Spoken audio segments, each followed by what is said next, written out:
Hello guys, welcome our YouTube ചാനലിലേക്ക് ഏവർക്കും സ്വാഗതം. എൻ്റെ ചാനൽ ആദ്യമായിട്ട് കാണുന്നവരാണെങ്കിൽ ഒന്ന് സബ്സ്ക്രൈബ് ചെയ്യണേ. അപ്പോൾ ഇന്നത്തെ വീഡിയോ ഞാൻ കടലമിഠായി ഉണ്ടാക്കുന്ന കേട്ടോ. എൻ്റെ മോന് നല്ല ഇഷ്ടമാട്ടോ കടല. അപ്പോൾ അവന് കുറച്ച് കടല മേടിച്ചു കൊടുത്തിട്ടുണ്ടായിരുന്നു. അപ്പോൾ ഒരു റെസിപ്പി ഉണ്ടാക്കുക വെച്ചിട്ട് ഞാൻ ആദ്യമായിട്ടാണ് കടലമിഠായി ഉണ്ടാക്കുന്നത്. അപ്പോൾ ഒന്ന് നോക്കി നോക്കിയാൽ കേട്ടോ, സാധനം സക്സസ് ആയിട്ടുണ്ട്. അപ്പോൾ എങ്ങനെ നോക്കിയാലോ. ഞാൻ കുറച്ച് ശർക്കര എടുത്തിട്ടുണ്ട്. അതിലോട്ട് കുറച്ച് വെള്ളം ഒഴിച്ചിട്ടൊന്ന് ശർക്കര ഒന്ന് അലിയിച്ചെടുക്കുന്നുണ്ട് കേട്ടോ. തീ അധികം കത്തിക്കണ്ട, ചെറിയ തീയിൽ കത്തിച്ചാൽ മതി. തീ പെട്ടെന്ന് കത്തിച്ച് കഴിഞ്ഞാൽ നമ്മുടെ ശർക്കര കരിയാൻ ചാൻസ് കൂടുതലാണ്. അപ്പോൾ അതിനനുസരിച്ചിട്ട് തീ വയ്ക്കുക കേട്ടോ. എന്നിട്ട് നന്നായിട്ടൊന്ന് ഇളക്കി കൊടുക്കും. പിന്നെ നമ്മൾ പാത്രം എടുക്കുമ്പോൾ ശ്രദ്ധിക്കണം കേട്ടോ. ശർക്കര ഉരുക്കുമ്പോൾ അടി കട്ടിയുള്ള പാത്രം എടുക്കാൻ ശ്രദ്ധിക്കണം, അല്ലെങ്കിൽ ശർക്കര കരിഞ്ഞു പോകാൻ ചാൻസ് കൂടുതലാണ്. പിന്നെ ഇതൊരു നമ്മൾ ആ പാകമായിട്ട് വരുമ്പോൾ ഒരു തരം ഒട്ടുന്ന ടൈപ്പായിരിക്കും. കുറച്ച് അടിയുള്ള കട്ടിയുള്ള പാത്രം എടുക്കുകയാണ് ഏറ്റവും ബെറ്റർ. ഈ പതയൊക്കെ വരുന്നത് നമ്മുടെ ശർക്കര അലിഞ്ഞു വരുന്നതിനെ കേട്ടോ. അത്യാവശ്യത്തിന് നമ്മൾ വെള്ളം ഒഴിച്ചിട്ടുണ്ട്. തീ നേരത്തെ പറഞ്ഞ പോലെ ചെറിയ തീയിലിട്ടിട്ടാണ് നമ്മൾ കത്തിക്കുന്നത് കേട്ടോ.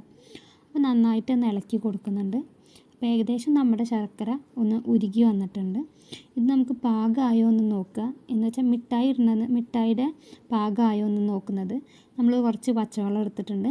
അതിലോട്ട് 2-3 തുള്ളി നമ്മുടെ ശർക്കര പാനി ഒഴിച്ചിട്ട് ഒന്ന് നോക്കുന്നുണ്ട്. അത് എടുത്തിട്ട് ഈ രൂപത്തിലായി കഴിഞ്ഞിട്ടുണ്ടെങ്കിൽ നമ്മുടെ കടല ഇടാനുള്ള പാകമായിട്ടുണ്ടെന്നാട്ടോ അർത്ഥം.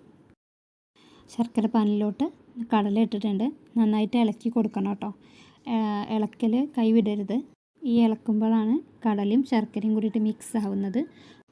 നന്നായിട്ട് ഇളക്കി കൊടുക്കുന്നുണ്ട്, കരിയാതെ സൂക്ഷിക്കുന്നുണ്ട് കേട്ടോ. അപ്പോൾ തീ സിമ്മിലിട്ട് തന്നെ ചെയ്യണം. അപ്പോൾ അതിലൊന്ന് നമ്മുടെ ശർക്കരയും കടലയും കൂടിയിട്ട് ഒന്ന് മിക്സ് ആവണം. അപ്പോൾ ഞാൻ കുറച്ച് എനിക്ക് വെള്ളം കൂടിപ്പോയിട്ടുണ്ട്. അപ്പോൾ അതൊന്ന് ചെറുതായിട്ട് വറ്റുന്ന വരെ ഞാൻ ഒന്ന് വെയിറ്റ് ചെയ്തിട്ടുണ്ട്. പിന്നെ ഒരു പ്ലേറ്റ് എടുത്തിട്ടുണ്ട്. അതിലോട്ട് ഇപ്പോൾ ഞാൻ കുറച്ച് ഓയിലാണ് മിക്സ് ചെയ്യുന്നത്. നമുക്ക് വേണമെങ്കിൽ നെയ്യ് തൂവി കൊടുക്കാം കേട്ടോ.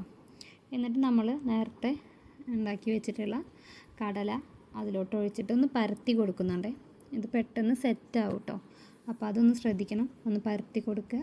പിന്നെ നമ്മൾ ഇത് ഉണ്ടാക്കുമ്പോഴേ ഇതിൽ കുറച്ച് നമ്മുടെ നെയ്യും അതേപോലെ ഏലക്ക പൊടിച്ചിട്ട് ഒന്നുകൂടി സ്വാദ് കൂടും കേട്ടോ. അപ്പോൾ നിങ്ങൾ ഉണ്ടാക്കുമ്പോൾ അങ്ങനെ ഒന്ന് ട്രൈ ചെയ്ത് നോക്കി നോക്കും കേട്ടോ.